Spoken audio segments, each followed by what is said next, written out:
అనగనగా సముద్రకని అనే ఓ గ్రామంలో ఓ నిరుపేద శాంతనుడు ఉండేవాడు. అతనికి ఒక భార్య, ఒక కూతురు కూడా ఉన్నారు. అతను రోజు సముద్రానికి వెళ్ళి చేపలు పట్టుకొని వచ్చి వాటిని అమ్మి సొమ్ము చేసుకునేవాడు. ఆ వచ్చిన డబ్బుతో తన భార్య, కూతురుని పోషించుకునేవాడు. అలా వారి జీవనం కొనసాగుతున్న వేళ ఒకరోజు, లీలా లీలా పాప బడికి వెళ్ళిందా? హా వెళ్ళిందండి. ఈరోజు కూడా అదే పాత బట్టలు వేసుకొని వెళ్ళింది. తన బట్టలు చూసి అందరూ తనను వెక్కిరిస్తున్నారటండి. అంతేకాదు తన పక్కన కూడా ఎవరూ కూర్చోవడం లేదని వాపోయింది. అవునా? నేను రోజు తనకు బట్టలు కొందామనే అనుకుంటున్నాను. కానీ నేను పట్టే చేపలకి మనకు రోజు భోజనం మాత్రమే తేగలుగుతున్నాను. ఈరోజు ఎలాగైనా సరే తనకు బట్టలు తీసుకునే ఇంటికి వస్తాను. సరేనా? హా సరే అండి, జాగ్రత్తగా వెళ్ళిరండి సరే సరే అని చెప్పి అక్కడ నుండి నేరుగా సముద్రానికి వెళ్తాడు శాంతనుడు. అక్కడ, అయ్యా సముద్రరాజా, నాకు ఈరోజు ఎక్కువ చేపలు పడేలా చూడయ్యా. నా కూతురికి బట్టలు కొనాలి అని చెప్పి గేలం వేస్తాడు. కానీ ఒక్క చేప కూడా పడదు. మరోసారి ప్రయత్నిస్తాడు, కానీ ఏ ఉపయోగం ఉండదు. అలా చాలాసార్లు ప్రయత్నించి అలసిపోతాడు. అప్పుడు, చి, ఎందుకు ఈ బతుకు? ఒక్క చేప కూడా పడలేదు అని అనుకుంటూ అక్కడ నుండి వెళ్ళిపోతాడు. అలా తాను వెళుతూ ఉండగా తన కాలికి ఒక రాయి తగిలి కింద పడతాడు. లేచి ఆ రాయిని చూసి, అసలే ఒక్క చేప కూడా దొరకలేదంటే ఇంకా ఈ కాలికి రాయి తగలడం ఒకటి అని అనుకుని ఆ రాయిని చూసి, అబ్బా, తగిలితే తగిలింది, కానీ ఈ రాయిని చూస్తే చాలా ముచ్చటేస్తుంది.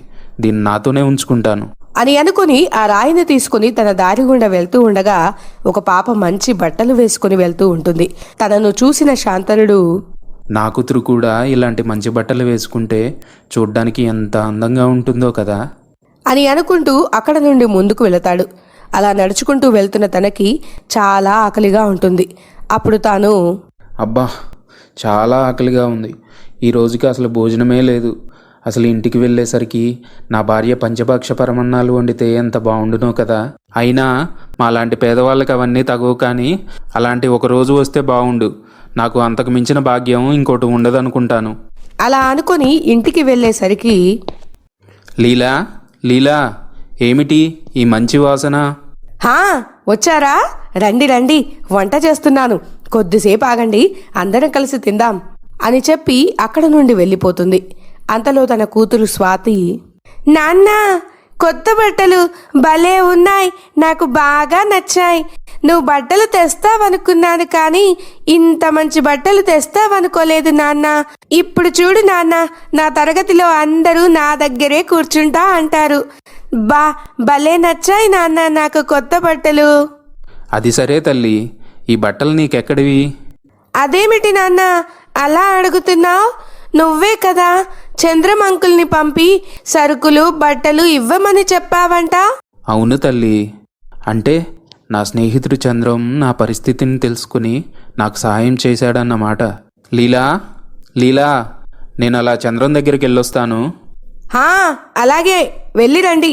మీరొచ్చేలోపు భోజనం చేసి పెడతాను, అందరం కలిసి తిందాం సరేలే అని చెప్పి అక్కడ నుండి చంద్రం ఇంటికి చేరుకుంటాడు శాంతనుడు. చంద్రం చంద్రం.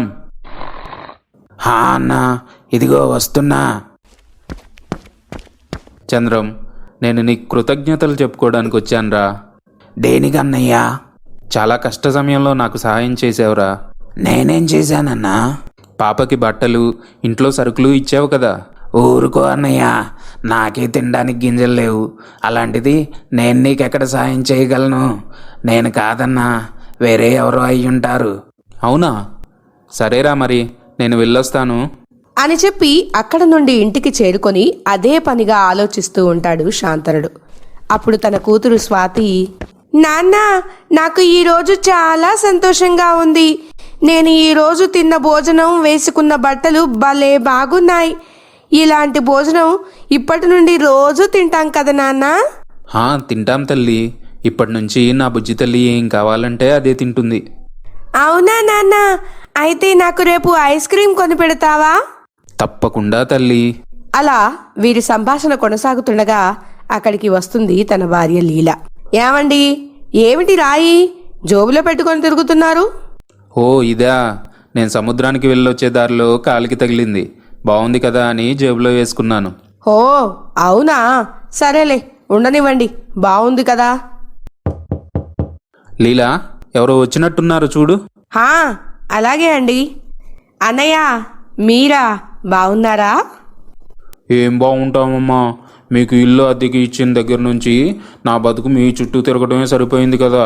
అయ్యో అన్నయ్య, మీరలా అనకండి, రేపు ఖచ్చితంగా మీ అద్దె మీకు ఇచ్చేస్తాం. ఇలాంటి మాటలు చాలానే విన్నాను. ఇదే ఆఖరిసారి.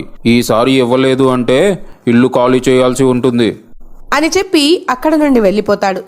అలా తాను వెళ్ళిపోగానే చి, అందరితో మాటలు పడవలసి వస్తుంది.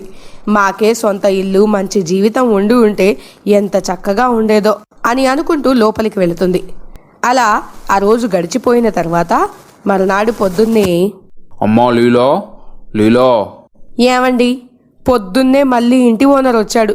ఏం చెయ్యాలో అర్థం కావడం లేదు. ఏం చేస్తాం, తప్పదు కదా, పద వెళ్ళి చూద్దాం. హా అన్నయ్య గారు, వస్తున్నాను. అమ్మా లీలా, నేను మిమ్మల్ని చాలా తక్కువ అంచనా వేశానమ్మా. నాకు అద్దె డబ్బులు ఇవ్వడమే కాకుండా నేను కొత్తగా కట్టి అమ్మకానికి ఎదురు చూస్తున్న భవనాన్ని కూడా మీరే కొన్నారు అంటే మీరు చాలా గొప్పవారు.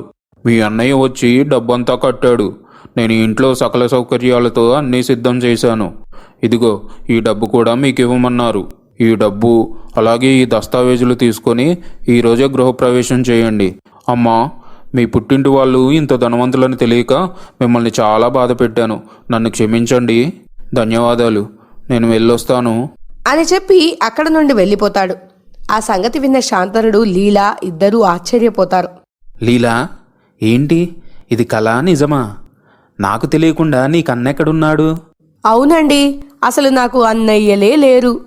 అసలు ఇది అంతా ఎలా జరిగింది? నాకు ఏదో అనుమానంగా ఉంది.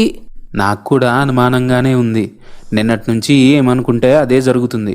అసలు ఎలా జరుగుతుందనేదే అర్థం అవ్వట్లేదు. ఇప్పుడు అర్థమైందండి. అదంతా రాయి మహిమ. నేను నిన్న నా చేతిలో ఆ రాయి పట్టుకునే ఇంటి ఓనర్తో మాట్లాడాను. అందుకే అలా జరిగింది అనుకుంటా. అవునా? నాకు కూడా అదే అనుమానంగా ఉంది.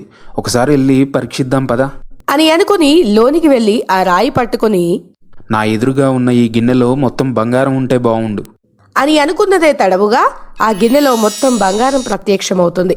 అది చూసిన దంపతులు ఆశ్చర్యపోతారు. అలా వారు అనుకున్నవన్నీ పొందుకొని తొందరలోనే కోటీశ్వరులు అవుతారు. ఇప్పుడు వారి జీవనం సాఫీగా, వారు కలలు కన్నదానికంటే ఎక్కువ సుఖంగా, విలాసవంతంగా మారిపోయింది. అలా ధనవంతులైన తర్వాత, అమ్మా నా కొత్త చెప్పులు కనబడటం లేదు. పోనీలే అమ్మా, ఒక్కసారి వేసుకున్నావు కదా, అది పని మనిషి కూతురికి ఇచ్చేశా. అదిగో నాన్న వస్తున్నారు. హే నాన్న, హాయ్. హాయ్ తల్లి. రంగమ్మ, వంట ఏం చేశావు? అయ్యా, ఇడ్లీ చేశాను. మెక్సికన్, ఇటాలియన్, చైనీస్ కుక్కులుండగా నువ్వెందుకు చేశావు? అది సరేలే పోనివ్వు, ఈరోజు కానివ్వండి. అంతలో అక్కడికి సుదర్శనం వస్తాడు. ఏంటి సుదర్శనం, ఇలా వచ్చావు? అయ్యా, మిమ్మల్ని కలవడానికి మీ తమ్ముళ్ళలాంటి ఆ చంద్రం వచ్చాడు. అది పాత జీవితం, పాత స్నేహం. జీవితం మారింది, జీవన శైలి మారింది.